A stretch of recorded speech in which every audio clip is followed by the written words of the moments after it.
There's an old saying, keep your friends close and your enemies closer. I don't know, that sounds pretty dangerous to me.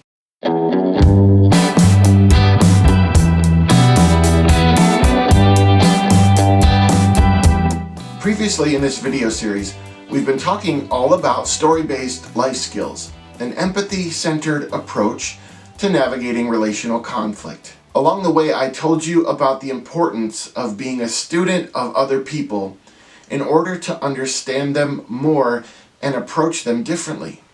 About the critical truth that you can always know someone better than you currently do. We talked about looking for the fears and false stories to figure out what people across from us, either in a relationship or a conversation, are afraid of, and how that fear might be a product of a narrative that isn't entirely true. And in the previous video, I took you up to 30,000 feet to talk about the big picture of story-based life skills. Now I want to zoom back down to ground level.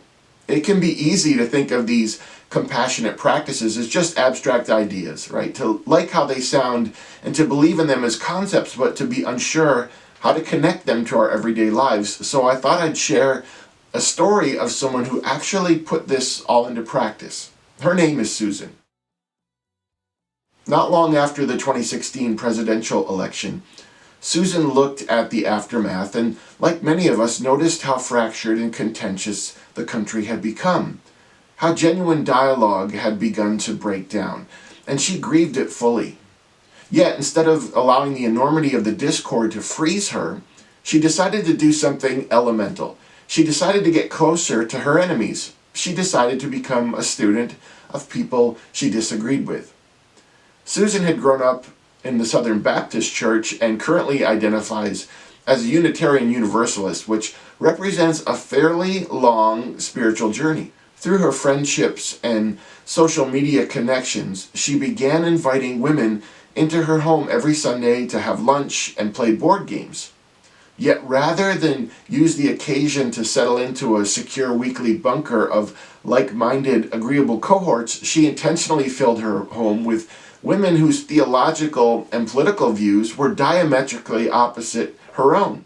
Susan's motive wasn't to change or fix or convert her guests, though she confessed a slight move away from the dark side would be a welcome surprise. It was to hear their stories, build genuine relationship, and learn what she couldn't learn about these women from a distance or in the safety of an echo chamber. She wanted proximity to the people she saw as the enemy. Now at this point you might be tempted to imagine Sally's home during those gatherings as some sweetly soundtracked scene of kumbaya and warm embraces. Don't. It was often a disaster.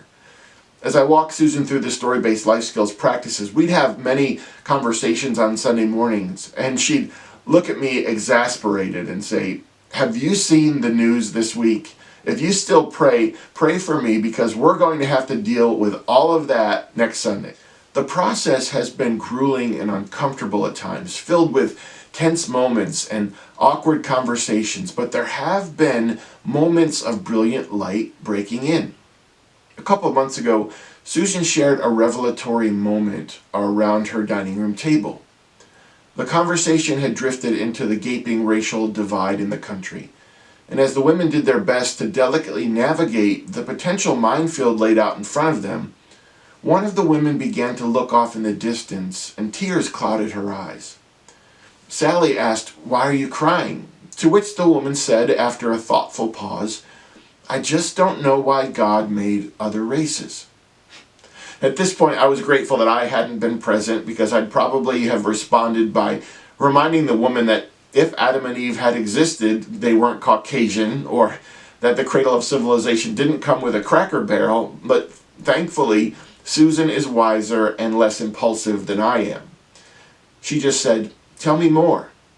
"Well," her clearly shaken table mate replied, "if God hadn't made other races, then there wouldn't be racism and we'd all get along."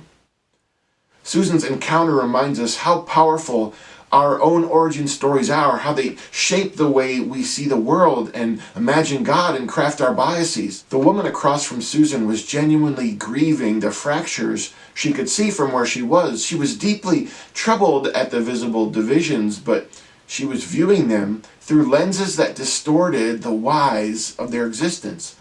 She wasn't a bad person, she was a good person with a bad story. For this woman, her conclusions weren't racist impulses, they were just a natural takeaway based on the information that she'd been given throughout her life.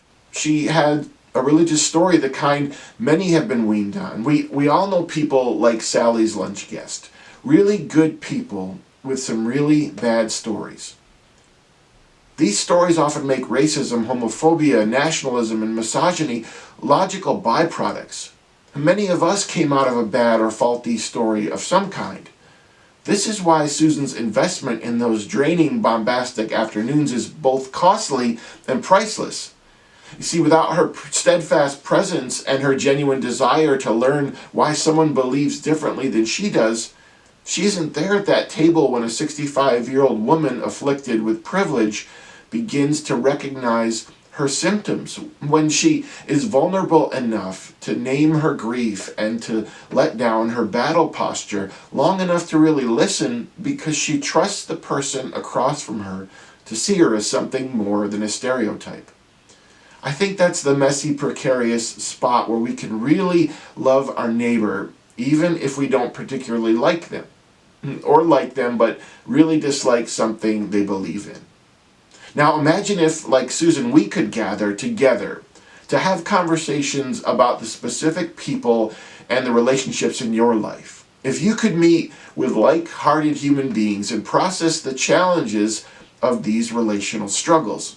Well, that's why I've created my upcoming online course called Being Kind Humans, and why I'm only offering it to a fixed number of students so that we can go in depth with these ideas and to give you space to share with me and the others present, to linger with our stories. So make sure your name is on the early bird wait list so you'll have the chance to register before the general public. In the next video, I'll give you some specific instructions so that you can follow and make sure you get a spot in the course. And I'll also share information about being kind humans and how it's going to be unlike anything you've ever experienced before. Thanks so much for being here. Please be kind out there.